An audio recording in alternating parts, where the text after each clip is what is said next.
Welcome to Money in the Air, the music podcast about neighboring rights, the royalties you earn from the public performance of your recordings and the business of music in general. Brought to you by IFR, the International Association for Artists and Rights Holders. I'm Andrew, co-founder and chief royalty officer of Royalty. Hi, I'm Gina Deacon. I work for Absolute Rights Management and I work with record labels and artists to ensure we claim the royalty income due to them. I'm Stacey Haber and I'm from Inside Baseball Music Publishing. Hi, I'm Tanya Oliveira. I work for Transparent Entertainment Group. I handle registrations and repertoires for performers and rights holders around the world.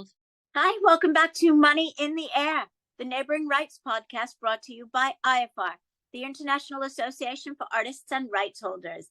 I went to Music Biz in Nashville. It's a great conference. I mean, really good. This year, everything centered around how the industry is changing, what the new revenue streams are, business models. So on the whole, it was incredibly informative. I was on the next generation revenue panel. We all gave a bit of what we thought were the next revenue streams to focus on. And my bit was explaining what neighboring rights was. And it was great. I gave away as much as I could to educate people within the time allotted me. And there was a long queue to speak afterwards. Everybody had questions, so it's clearly on everyone's mind. Second only to AI. Didn't matter what panel it was, AI came into every panel, whether it was licensing, sampling, sync, neighboring rights, you name it. It was really informative and really good. In terms of communicating to the audience what are neighboring rights, I would say, just to recap, how did you go about defining neighboring rights for the audience? Because this opaque thing, it's complicated, it's very misunderstood. How did you go about communicating what it was to the audience? I put it very simply. It's the public performance royalty in the recording. That's all it is. And you know what the public performance is because you go into an elevator or a shop or a gym and you hear music playing. So you know that in order for that music to be playing in that gym, that shop, that elevator, there has to be a sound recording and a composition. And the composition is the written part of it, and that's controlled by ASCAP, BMI, PRS. And the sound recording part of it is controlled by Sound Exchange, PPL, GVL. So it's really simple. And they're called neighboring rights because they sit next to publishing public performance royalty. It's much simpler than people make it out to be or afraid that it will be. Copyrights have rights attached to it, and the right to publicly perform a copyright is a protected right. And since the sound recording is a copyright and the music composition is a copyright, both get a performance royalty associated with these. I think that because the composition may be called public performance and neighboring rights is called neighboring rights, because, not to confuse the two, people might get confused. So can we say that it's the Mr. Rogers of public performance because it's in the neighborhood of the publishing public performance? That works for me. And the hot topic question was, how does neighboring rights work in terms of AI? Who's entitled to neighboring rights for something that's created by AI? And again, I took it right back to the very basic elements of copyright, which is whoever owns it, whoever made the audible contribution in whatever the AI puts out is entitled to the neighboring rights royalty as a performer. And you determine who owns the output of AI based on the input. So if you teach your AI to learn from my top 5 songs and you spit something out using my top 5 recordings and compositions, I own it.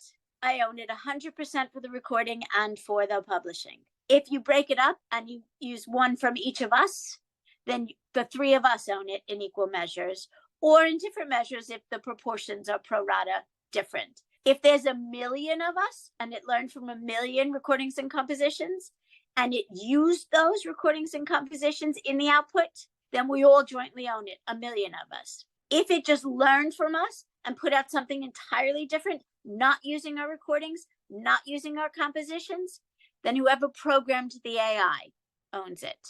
The machine never owns it. The algorithm never owns it. Always a human being owns it. If you take it as a very basic example, a drum machine and creating a drum loop, or a loop pedal and creating a new loop track, or a synthesizer and playing the trumpet on your keyboard. Get the basic understanding of how those machines don't own anything. You mentioned that, so the AI is getting trained, just say for simplicity, by 5 recordings / compositions. It's fed that, trains the model on it. The output is actually not sounding, not anything close to what the inputs were. Where do the rights holders stand in the ownership in the output?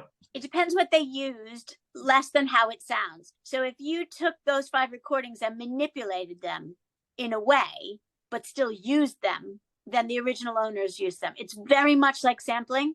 And if you take it way back to the 90s, where someone said, yes, I've used your drum track, but I have slowed it down and played it backwards. So it's mine. It's not yours. You used my drum track. No, that makes perfect sense. And we've been there before. It is just like sampling. It is. And I hate when Yeah. everyone says it's the wild, wild west, because, you know, they had laws in the wild, wild west. Back in the day, it was still unlawful to kill and to rob and to rustle cattle. Okay, it's like that, but the laws still existed and we still have to follow them. Same today.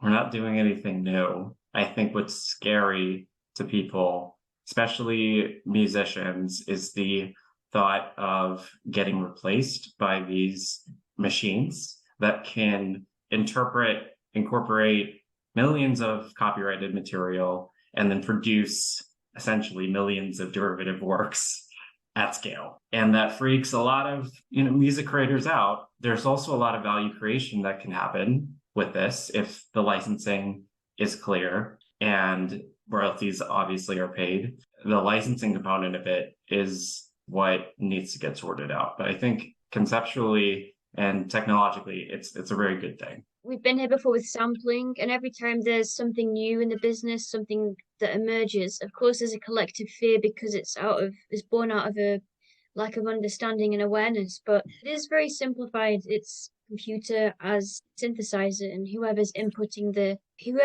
keys, whichever human's hitting the keys, then that human owns the rights. A lot on Twitter with musicians panicking, and I understand it. I empathize. They're panicking that robots will replace them and there'll be economies of scale, as Andrew was saying, but there's always going to be a need for musicians to play, your wedding gig, and people love live music.